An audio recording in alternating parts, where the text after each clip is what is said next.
Kamala Harris falls apart on 60 Minutes after host peppers her with surprisingly tough questions regarding her economic plan and tell her, "We are dealing with the real world."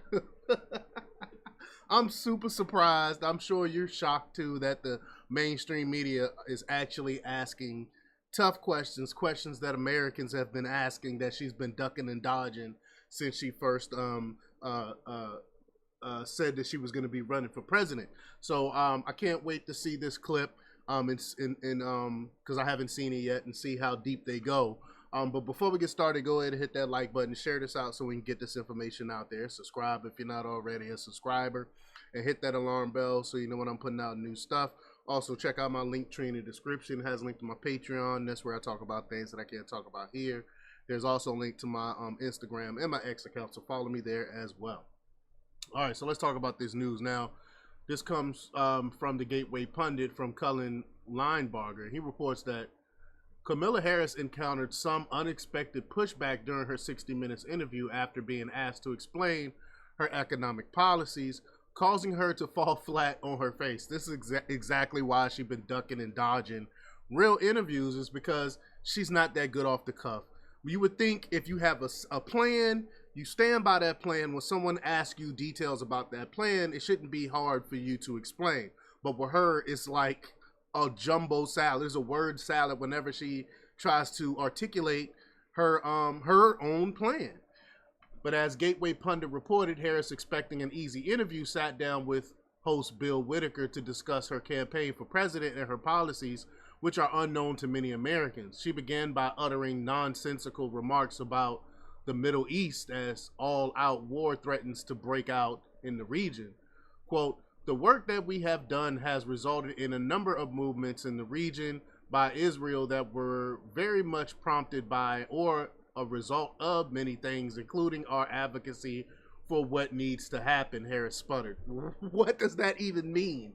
What the heck does that even mean? And she gets away with this because most people aren't paying attention. When I say most people, I mean the people on the left aren't really paying attention to what she has to say. So they might not.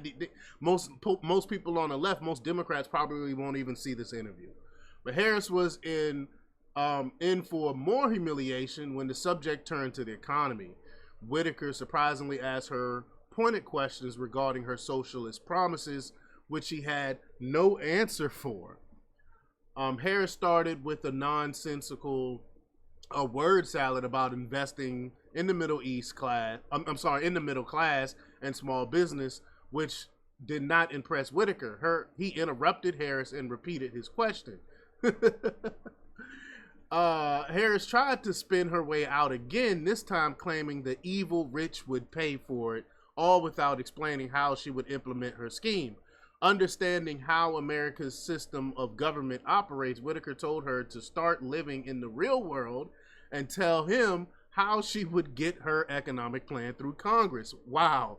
Unsurprisingly, Harris embarrassed herself again and robotically repeated campaign talking points. And I probably can say the exact talking points that she gave because she gives the same talking points all the time. I come from a middle class family.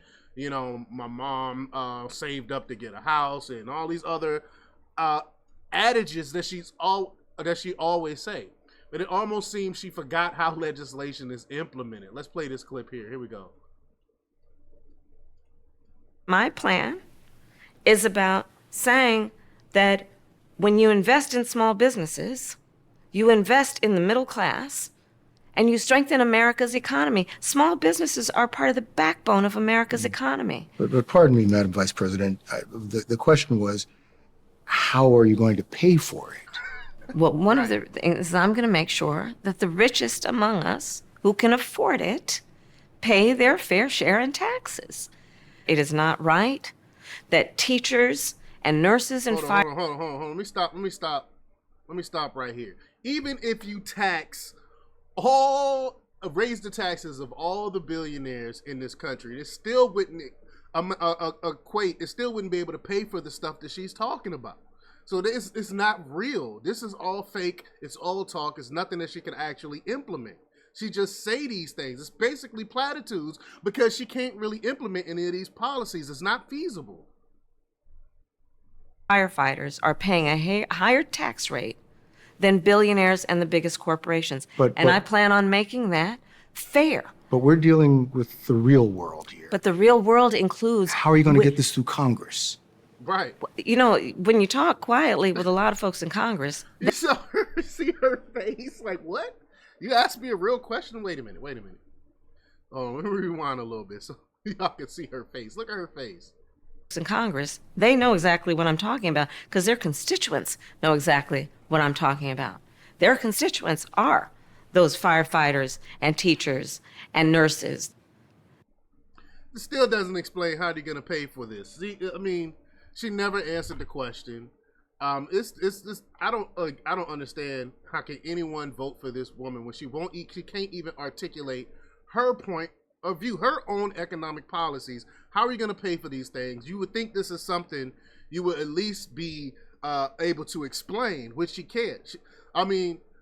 She could say something like rein in government spending or something like that, but she know that's not true. She know that they would never ever rein in government spending. She could actually pay for some of these things that she's talking about if she just stopped government from spending like they're spending. But of course, Democrats, all they do is spend other people's money, and then they don't do it. And then they the same people that would spend $100 for one nail. You know what I'm saying? $300 a night in luxury hotels is what they putting up for illegal immigrants while Americans are suffering. You know, I mean, just disgusting stuff. But y'all let me know what y'all think about this. Leave your comments down below.